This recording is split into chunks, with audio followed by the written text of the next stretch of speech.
présente pour les personnes aînées de la capitale nationale l'Association québécoise de défense des droits des personnes retraitées et pré-retraitées, AQDR, section Québec, est fière de vous présenter Aînés, on vous écoute. Alors, bonjour aux auditrices et aux auditeurs. C'est encore moi, Judith Gagnon de l'AQDR Québec, une association de défense des droits que vous connaissez bien, que vous connaissez parce que je suis avec vous depuis quelques années. Alors aujourd'hui, on va parler d'un sujet qui est très important. On va parler de la situation financière des personnes retraitées. Vous savez, des fois, on pense que l'argent, c'est pas important, mais dans le fond, dans la vie, c'est un peu le nerf de la guerre. Parce qu'on souhaite toujours en avoir plus, puis quand on n'en a pas, ça va pas très bien. Alors, on a avec nous ce matin, on est très chanceux, Monsieur Pierre-Claude Poulain. Alors, bonjour, Pierre-Claude. Mes salutations. On va commencer tout de suite. Une question là, qui m'intrigue. Quel est le revenu moyen des aînés de plus de 65 ans et plus au Québec? J'ai pas la donnée spécifique pour le Québec parce que les pensions sont de juridiction fédérale. OK. Et on a les données de façon pan-canadienne. OK. Et pour ce qui est des personnes de 65 ans et plus, pour un célibataire, le revenu est de 33 600 par année. Ça comprend tous les retraités qui ont une pension d'employeur et tous les retraités qui n'ont pas de pension d'employeur, qui ont le supplément de revenu garanti, entre autres, la majorité de ceux-ci. Et ça comprend de plus en plus des retraités qui retardent de prendre leur retraite parce que les pensions, quand ils n'ont pas de pension d'employeur, ils ont avantage à retarder leur retraite pour maximiser leurs revenus. Alors, ce qui fait un revenu moyen de 33 600 au Canada pour tout l'ensemble des retraités, travailleurs, ceux avec pension d'employeur et ceux sans pension d'employeur. Puis pour ce qui est des couples, lorsqu'ils sont en couple, ça fait un revenu moyen de 74 200, ce qui revient à 37 100 par personne dans un couple. Ben c'est quand même pas si mal. Oui, ben ça, et en même temps, parce qu'on a deux classes de retraités au Canada. Oui. On a la classe de retraités qui ont une pension d'employeur, puis on a l'autre classe de retraités qui n'ont pas de pension d'employeur. Mais on voit en même temps, si on recule de 10 ans en 10 ans, on voit en même temps que le nombre de travailleurs qui reportent la prise de la retraite fait en sorte que les revenus sont supérieurs. Ah, est-ce qu'il y en a beaucoup qui reportent ça, la prise de retraite? Ça, je vous ai pas sorti le chiffre précis, mais dans toute la littérature, effectivement, il y en a beaucoup qui, au lieu de prendre... Il y en a dans le temps qui prenaient leur retraite à 60 ans. Oui. Alors là, de plus en plus, ils la reportent à 65 ans. Entre la prendre à 60 ans et 65 ans, tu viens de perdre 36 de ta régie des rentes du Québec ou de ton régime de pension du Canada. Alors, tu as avantage à la prendre à 65 ans. C'est un gain de 36 de ta rente de pension régie des rentes du Québec ou régime de pension du Canada. Mais ça, les gens, sais-tu, ils savent pas ou ils regardent pas ça. C'est pas tout le monde là, qui sont intéressés à ça puis qui regardent vraiment leur situation. Il y en a qui viennent tanner rendus à 60 ans puis qui disent c'est fini pour nous, mais ils n'envisagent pas qu'ils vont avoir moins d'argent tout au long de leur vie. Là, ce qui les frappe, avant même de prendre cette décision-là, c'est la capacité de payer un logement ou de même payer sa résidence. Ouais. La fiscalité municipale, elle est croissante, alors ce qui fait que ça coûte de plus en plus cher rester dans sa propre résidence. Elle a un impact sur tous les logements. Alors, par le fait même, les loyers, l'augmentation de la fiscalité du taxe du logement est tout de suite transférée aux locataires. En même temps, le loyer augmente de ce fait. Et par le fait même, tu vois ta capacité de payer qui diminue d'année en année si tu t'en vas prendre ta retraite. Fait qu'en même temps, ça incite ce monde-là à retarder ce moment-là de prendre leur retraite. Ouais, je pense que c'est vraiment compréhensible. Mais mettons les gens qui prennent leur retraite, qui n'ont pas de pension d'employeur, qui n'ont rien, ils reçoivent. C'est combien le supplément de revenus là qu'ils peuvent avoir? C'est quoi la marge? Peux-tu nous expliquer ça? Ah oui, ben tous ceux qui. Fait que là, on a quand même un pourcentage des retraités qui ont une pension d'employeur. Alors ça, c'est quand même un bon groupe de retraités, mais c'est pas la majorité. C'est quand même une minorité. En 2023, c'est 34% des travailleurs qui avaient une pension d'employeur. C'est pas beaucoup? Au Québec, c'est un petit peu supérieur parce que le milieu syndical est plus développé. Au Québec, c'est 37,5 des travailleurs québécois qui bénéficient d'un régime de pension d'employeur. Alors, les autres n'en bénéficient pas. Alors, par le fait même, ils ont l'unique véhicule pour se faire une pension qui est le régime enregistré d'épargne retraite. Et avec ça, ceux qui peinent à mettre de l'argent de côté dans un REER, automatiquement tombent avec le supplément de revenu garanti, qui est une aide sociale pour les retraités. Mais est-ce que c'est important comme montant? Là, à ce moment-là, c'est 42%, mes dernières données, c'est 42% des retraités du Québec qui nécessitent ce soutien économique qui est le supplément de revenu garanti. Mais c'est beaucoup, Pierre-Claude, c'est quand même beaucoup. Oui. Et ça va chercher des revenus qui varient entre 22 000 et 29 000, grosso modo. Ah, mon Dieu! À 29 000, vous êtes en bas du salaire minimum. Le salaire minimum est à peu près à 32 000 par année. Et vous arrêtez de travailler, vous êtes dans une situation où vous avez uniquement accumulé un peu de rires, mais vous n'avez pas maximisé les rires. Ouais. Et automatiquement, vous tombez avec cette aide sociale qui est le supplément de revenu garanti pour passer votre retraite. Là, tu sais. Mais ça fait vraiment pas beaucoup là, comme montant. Là. Vous dites entre 22 000 et 29 000. Puis les gens sont quand même obligés de payer leur logement, leur nourriture qui monte tout le temps. C'est difficile. Ah, c'est vraiment... c'est pas le... Je sais pas, je viens trop frustré des fois. Ah ben, vous avez raison. Je sais pas quelle terminologie utiliser. Et là, ce qu'on constate dans nos travaux, c'est que depuis 1973, la Sécurité de la vieillesse du Canada, qui est la pension de base, ouais. N'est pas augmentée. Elle est seulement indexée. Ben. Alors, par le fait même, si quelqu'un prenait sa retraite cette semaine, vous devez lui dire que vous aurez la pension de 1973, laquelle aura été uniquement indexée, mais sans être augmentée. Elle a seulement été indexée aux 3 mois.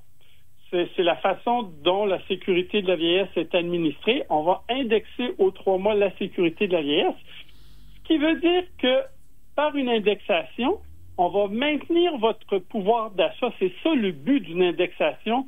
Lorsque vous négociez des conventions collectives, vous négociez une augmentation de salaire qui sera indexée annuellement. Alors, l'indexation va maintenir le pouvoir d'achat. Alors que nous, avec la Sécurité de la vieillesse, il n'y a pas d'augmentation de la Sécurité de la vieillesse. Il y a seulement une indexation.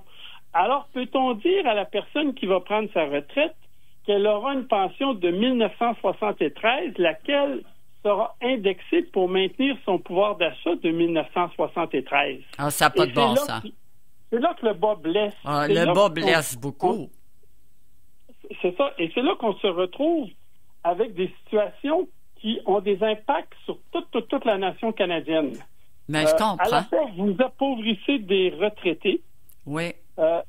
Vous appauvrissez des villages. Vous appauvrissez des résidences de personnes âgées.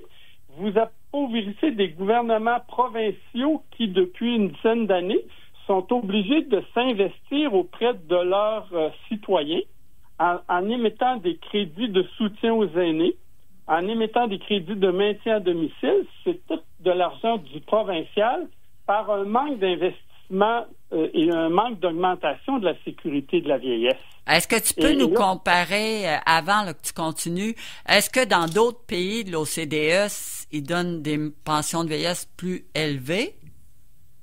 Ben, dans les pays de l'OCDE, on est au 13e rang. Alors, effectivement, il y a beaucoup d'autres pays, et pas beaucoup, à peu près une douzaine de pays qui sont plus avantagés que nous autres. Et évidemment, quand on parle des pays du nord de l'Europe, où les écarts de richesse sont beaucoup plus petites et plus petits, par le fait même, vous vous retrouvez avec des systèmes de pension qui sont aussi plus généreux. Vous vous retrouvez dans des situations où même au Danemark, si vous avez été comme à l'aide sociale, inapte au travail et tout, et au jour de la retraite, vous vous retrouvez avec un meilleur revenu que toute votre vie entière. Là, t'sais.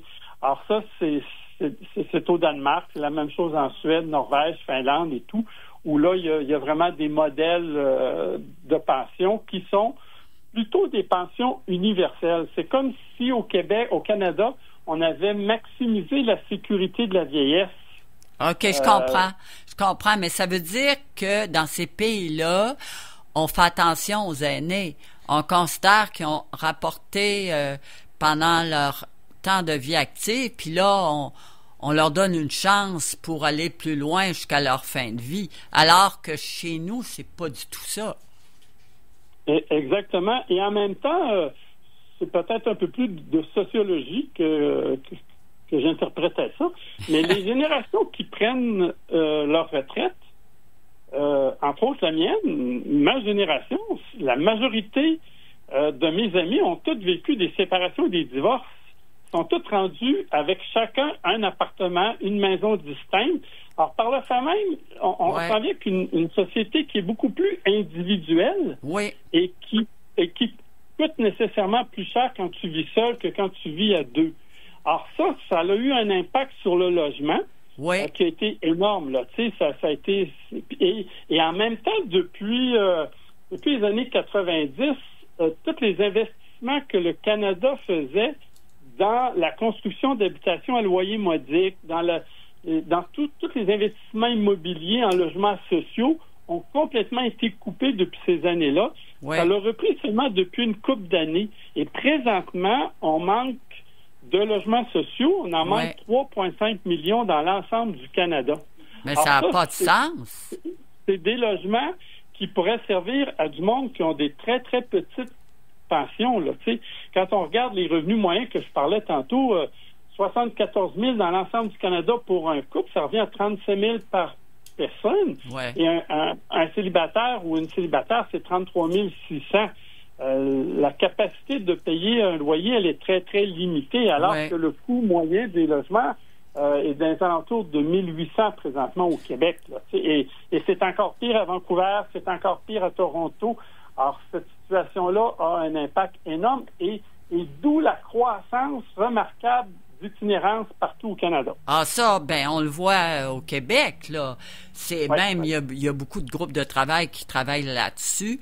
Mais, coudonc,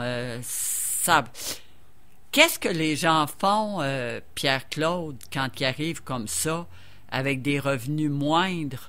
Ils sont plus capables de manger comme faut, ils ont plus d'activité. C'est quand même difficile pour eux autres. Je regarde juste au niveau de la médication.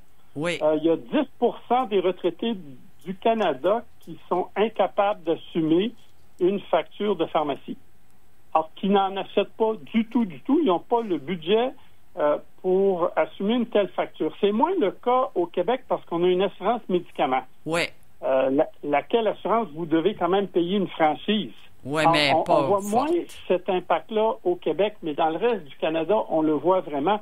Et la sécurité de la vieillesse, elle est la même pour l'ensemble du Canada. Là. Alors que quand vous vivez, le retraité qui vit à Vancouver va être beaucoup plus pénalisé qu'au Québec et qu'à d'autres régions dans l'Est du Canada. Alors, on est quand même une province un peu plus pauvre que ces provinces-là, et par le fait même, le coût de la vie est moindre, et par le fait même, on peut s'en tirer un peu mieux, mais c'est quand même pas facile.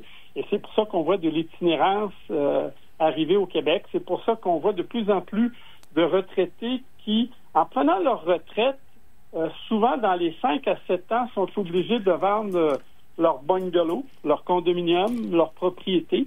Uniquement la fiscalité municipale vient gruger une trop grosse part de budget. Lorsque vous avez une pension de 22 000 pour les plus bas revenus de retraités, une taxe municipale de 2 500, 3 000, c'est tout de suite 10, 12, 14 % de votre revenu. Ah non, c'est gros, c'est très, très gros. Une des décisions qui est à prendre, c'est de libérer, de vendre cet actif-là pour essayer de vivre. Là, mais quand ils vendent leur actif, comme leur maison, pour avoir un loyer, là, ils sont obligés de payer 1 500 par mois. Les gens nous racontent ça, puis ils sont pas capables. Le coût moyen des logements au Québec, les dernières données étaient à 1 800. Alors, ils sont pas capables. Ils sont pas capables. Et d'où le fait que bon nombre de ces retraités-là sont repris par des membres de leur famille. Ils vont rester dans un sous-sol de maison, etc. Là, il y a une situation comme et l'itinérance aussi qui existe. Là, je ne sais pas si vous savez, mais nous, on a fait une petite recension, mais il y a beaucoup maintenant d'aînés dans la région, la capitale nationale, notamment dans la ville, qui sont en chambre, dans des conditions extrêmement difficiles. Et puis, c'est des personnes vulnérables qui sont souvent abusées et puis qui ont des grosses problématiques. Ah oui, c'est sûr. Effectivement, c'est ce qu'on voit. C'est ce qu'on réalise souvent chaque mois de juillet.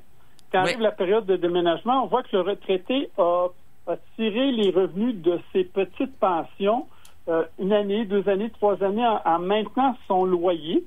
Et là, soudainement, parce qu'il y avait un 4,5 ou un 5,5, doit prendre la décision de l'abandonner et il est persuadé de se trouver un logement à prix beaucoup plus abordable en allant dans une pièce et demie, un studio ou quelque chose comme ça, alors que le studio est inabordable pour lui.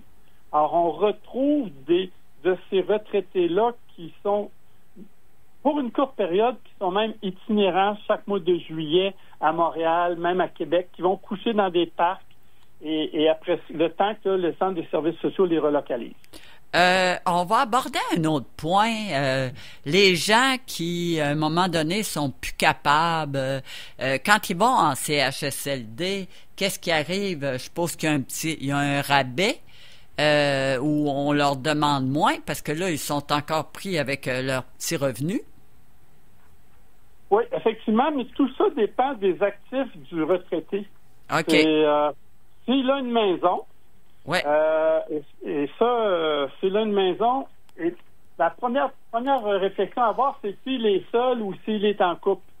Okay. S'il est seul, en étant obligé d'aller dans un CHSLD, l'appartement ou la maison, c'est plus un problème, elle va être vendue.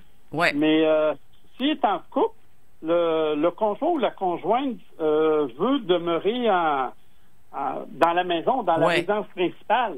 Ouais. Et jusqu'à 2020, à peu près 2020-2021, les lois n'avaient pas été modifiées et tout, mais là, présentement, elles sont modifiées, elles sont vraiment ajustées en fonction de la valeur des maisons. Présentement, si votre propriété a une valeur inférieure à 381 924 $, vous avez droit au conjoint qui veut rester dans la résidence principale à une subvention. Ah!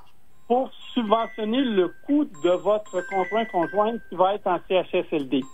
Alors, il y a un paquet de critères comme ça qui sont établis. Parce que le coût en CHSLD, il est le même pour tout le monde. Oui. On parle d'un coût de 2 000 $, 2 198,10 $ par mois pour n'importe quel CHSLD qui soit totalement public ou privé conventionné. Okay, conventionné, c'est qu'il y a une convention avec l'État et c'est les mêmes normes, c'est les mêmes conventions collectives, c'est les mêmes principes qui sont appliqués dans un CHSLD public ou privé lorsqu'il est conventionné. Or, le coût est exactement le même. Il est de 2 198,10 $, mais lorsque les revenus moyens qu'on parlait tantôt de 33 000 ou 37 000 pour ceux qui ont des pensions d'employeurs et tout, celui qui n'a pas ces pensions-là, c'est vraiment catastrophique. Mais même avec ces pensions-là, de défrayer un coût de 2 000 par mois, 2 598 devient pénible. Alors là, la RAMQ accorde des subventions à condition que votre propriété ait une valeur inférieure à 381 000, à condition que votre auto ait une valeur inférieure à 10 000 Ah, mon Dieu! Et à condition que votre encaisse au compte de banque, ça veut dire les placements d'argent, soit inférieurs à 5 000 C'est à ce moment-là que une étude de votre dossier se fait dans chacun des CHSLD et que la RAMQ autorise une subvention pour défrayer une partie du coût de 2 198 et 10. OK. Mon Dieu, je te dis que c'est pas si facile que ça, là.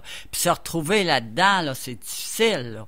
Quand tu te retrouves à un moment donné, des fois tout seul, sans trop un gros environnement, puis là, tu es obligé de prendre des décisions puis t'organiser, c'est très difficile. Mais moi, j'aurais une question, vu qu'on est chanceux de vous avoir. Qu'est-ce que c'est la position de la QDR sur cette question-là? Qu'est-ce qu'on réclame? D'avoir des meilleures... allez-y, là... pension de vieillesse plus élevée, pas juste indexée. Allez-y avec la proposition de la QDR nationale, s'il y en a une. Eh bien là, une des priorités, parce qu'il y a de démontrer qu'il manque 3 500 000 appartements, logements sociaux qu'on appelle. Oui. Il en manque 3,5 millions. Et d'autres études viennent dire que le temps qu'on va construire les 3 500 000, parce qu'on ne peut pas construire ça la même année, le temps qu'on va prendre pour construire ces appartements-là, il va s'ajouter un 700 000 autres appartements qui va s'ajouter à ça. Fait que c'est le premier chantier qui est à développer pour la collectivité canadienne.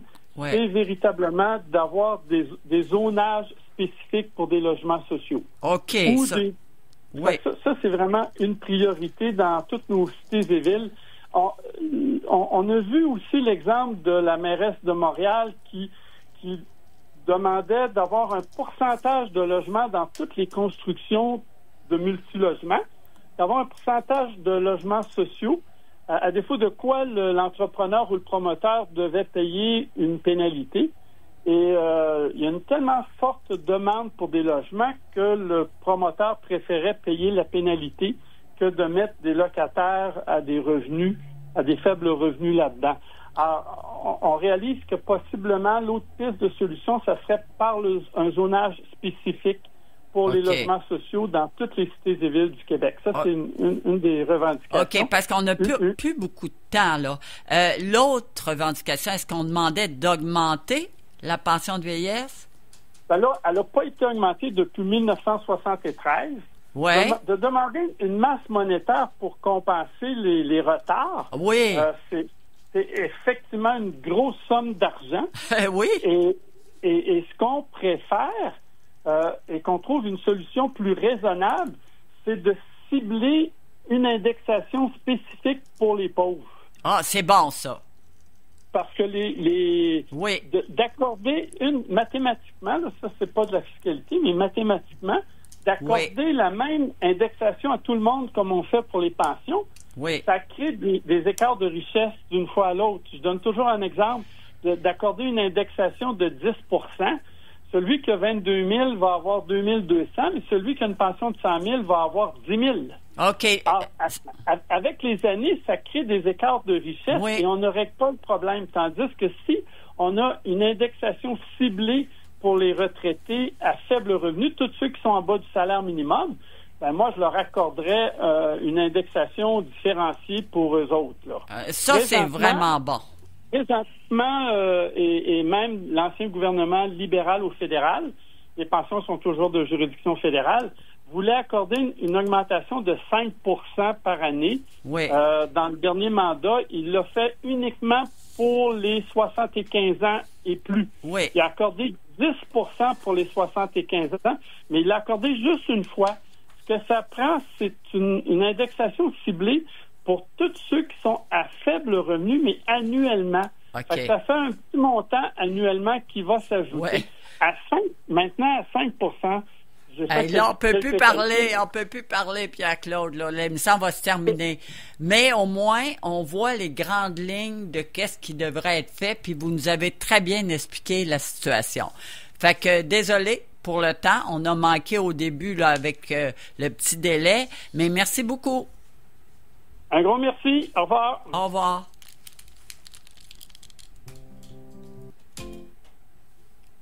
Québécoise de défense des droits des personnes retraitées et pré-retraitées, AQDR, section Québec, est fière de vous avoir présenté Aînés, on vous écoute.